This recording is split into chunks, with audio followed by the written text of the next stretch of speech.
नमस्कार दोस्तों, धर्म रहस्य चैनल पर आपका एक बार फिर से स्वागत है। आज एक साधक महोदय के अनुभव को लेंगे जिसमें उन्होंने अष्टचक्र भैरवी साधना के दौरान उनके जीवन में क्या घटित हुआ यह जानेंगे। वहीं बेताल साधना के विषय में भी जानकारी प्राप्त करेंगे कि जब उन्होंने यह साधना की तो क्या अनुभव उन्हें देखने को मिले थे। तो चलिए पढ़ते हैं इनके ईमेल पत्र को और जानते हैं कैसे रहे इनके यह अनुभव। प्रणाम गुरुजी, धर्म रहस्य के सभी सदस्यों को मेरा नमस्कार। मेरा नाम गोविंद कुमार है और मैं गुरुजी का शिष्य हूँ। कॉपीराइट। मैं अपना अनुभव अपने गुरु सूरज प्रताप जी को भेज रहा हूँ। गुरुजी, इस अनुभव पर वीडियो बनाना चाहें तो बना सकते हैं और अपने चैनल धर्म रहस्य पर प्रकाशित कर सकते हैं। मैं आपको आश्वस्त करता हूं कि जो अनुभव मैं आपको भेज रहा हूं वह किसी और को नहीं भेजा जाएगा। अनुभव। अष्टचक्र भैरवी साधना। गुरुजी, अष्ट भैरव साधना के दौरान मुझे स्वप्न में काला कुत्ता दिखाई दिया जो मुझे आकाश की ओर उछाल दिया और मैं हवा में ही उड़ने लगा।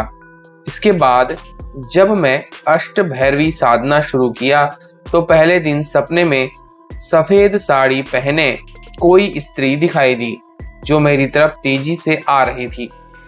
दूसरे दिन दिया बुझ गया, तीसरे दिन भी दिया बुझ गया और चौथे दिन जिस आसन पर मैं दीपक जलाकर रखता था वह आसन भी जल गया।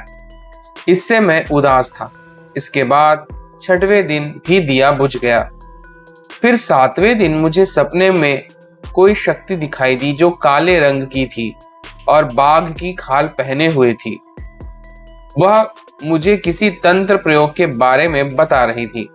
आठवें दिन मुझे मंत्र जाप करते करते नींद आने लगी। तभी मुझे चुटकी बजने का आवाज आई। इसके बाद मेरे भाई के सपने में किसी ने बोला सफल हो गया।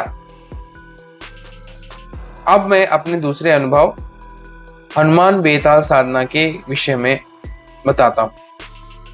तो पहले दिन मुझे कुछ एहसास नहीं हुआ। दूसरे दिन जब मैं साधना करने बैठा था तो अचानक से मौसम खराब हो गया, तूफान चलने लगा। मैंने जो हनुमान जी की फोटो को पानी की बोतल से दबा कर रखा हुआ था वह भी फोटो हवा से उड़कर जिस तरफ लोग के जले राख थे वहां चला गया। यहीं पर थोड़ी गलती हुई थी। इस समय मैं आसन पर बैठा ही था।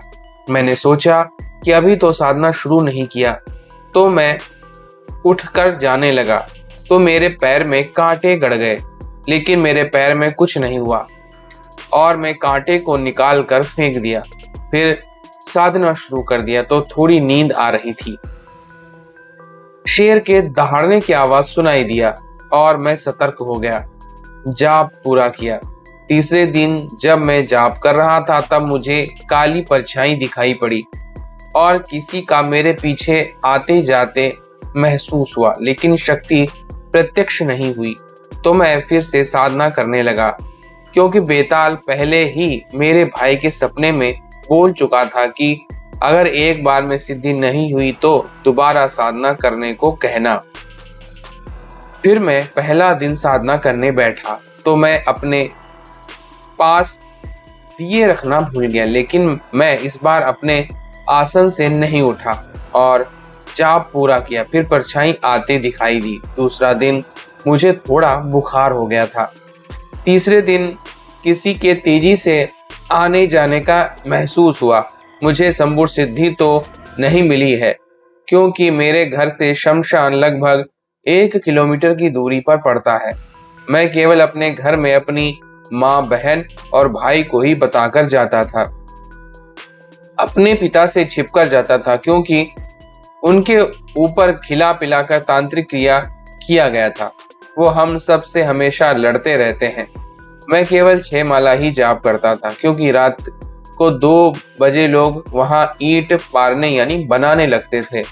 इसी कारण से गुरुजी आप जितना विधान बताए थे उतना मैं नहीं कर सका, लेकिन जब मैं इसका पता किसी तांत्रिक से किया तो आखिर मुझे सिद्धि क्यों नहीं मिली, तो मुझे अपने पूर्व जन्म से जुड़ी शक्तियों के बारे में मुझे वहां पता चला। उन तांत्रिक व्यक्ति ने कहा कि आप जो साधना कर रहे थे पहली बार में 40% सफलता मिली, और इससे मैंने जो पूर्व जन्म में जो धन बेताल की सिद्धि थी वह भी आकर्षित हो गया था। इसीलिए मेरे पापा को 4 लाख रुपए मिलने वाले थे, लेकिन किसी कारणवश नहीं मिले। फिर उन्होंने कहा कि मेरे पास पूर्व जन्म में किसी अप्सरा की सिद्धि थी जो तुम्हें अभी भी सफेद वस्त्र में दिखाई देती होगी। उसका नाम चंद्र से शुरू होता है। वो महोदय ने पूरा नाम नहीं बताया। यही वो अप्सरा है गुरुजी जो मुझे अष्ट भैरवी साधना के समय स्वप्न में दिखाई दी थी। शायद वो नहीं चाहती कि मैं अष्ट चक्र भैरवी साधना करूं, और मेरी माँ साधना कर रही थी तो उन्हें यमराज के दर्शन हुए। उन्होंने कहा अपने बेटे यानी मुझे बड़ा अनुष्ठान करने को कहो। अब मेरे कुछ प्रश्न हैं गुरुजी, अगर मुझे बेताल की पूर्ण सिद्धि नहीं हुई तो किस विधि द्वारा उससे कार्य लिया जाए? अपने पूर्व जन्म की शक्ति को इस जन्म में कैसे लाएं और उनकी सिद्धि वापस से कैसे प्राप्त करें? शत्रु द्वारा किए गए तगड़े तांत्रिक विचार को उसी के ऊपर भेजने का कोई प्रयोग बताएं। मेरे इतने ही प्रश्न हैं गुरुजी, कृपया इसका उत्तर अवश्य दीजिएगा और आगे के साधना में मार्गदर्शन करें ताकि मुझे इस बार सफलता मिले। आपका शिष्य गोविंद कुमार। तो देखिए, सबसे पहला प्रश्न आपने पूछा है कि अगर बेताल की सिद्धि नहीं हुई है तो किस विधि द्वारा उससे कार्य लिया जाए। देखिए, जब भी किसी की सिद्धि पूरी तरह नहीं होती है तो वह आप अगर उससे कार्य लेंगे तो वह कार्य नहीं करेगा, या फिर करेगा तो आधा अधूरा रह जाएगा। इसलिए किसी भी सिद्धि को पूरी तरह प्राप्त कर लेने के बाद ही आगे उससे कार्य लेने चाहिए। साधना या सिद्धियां एक दिन में या तुरंत नहीं मिलती हैं। इनके लिए वर्षों तक तपस्या और पूजा कठिन करनी पड़ती ही है, क्योंकि अगर ऐसा होगा तो सारे व्यक्ति यही करेंगे और फिर दुनियादारी नहीं चलने वाली है। दुनिया में सब तांत्रिक ही बन के बैठ जाएंगे। इसीलिए भगवान ने ऐसा सिस्टम बनाया है कि आप कठिन तपस्या से ही सिद्धियों को प्राप्त कर सकते हैं। चाहे वह सिद्धि आपके सामने आ भी जाए तो भी जल्दी प्राप्त नहीं होती है, माया का पर्दा पड़ा रहता है। इसलिए जब भी कोई साधना करें तो उसे 1 बार, 2 बार, 3 बार, 4 बार लगातार प्रयास करते रहें। निश्चित ही सिद्धि आपको प्राप्त होगी। जब सिद्धि प्राप्त होगी तो मैंने पहले ही बताया है 3 प्रकार से कोई भी सिद्धि प्राप्त होती है, जिसमें पहला चरण होता है आंशिक। आंशिक स्वरूप में आप जो भी कार्य उसे सौंपेंगे वह करने की कोशिश करता है और कर भी देता है, लेकिन इसमें आपको सिर्फ उसका आभास होता है। दूसरे में आपको वह दिखाई देने लगता है और आप उसे कोई कार्य सौंप सकते हैं, और तीसरे स्तर में वो साक्षात आपके साथ रहने लगता है। तो यह सब साधना के विभिन्न चरणों में जब व्यक्ति पारंगत होता चला जाता है तब उसे सिद्धि के भी अलग अलग स्तर प्राप्त होते जाते हैं। आपने अगला प्रश्न पूछा है कि पूर्व जन्म की शक्ति को इस जन्म में कैसे लाएं और उनकी सिद्धि वापस से कैसे प्राप्त करें। तो सबसे पहला तो यही प्रश्न आता है कि आपने कौन सी साधना की।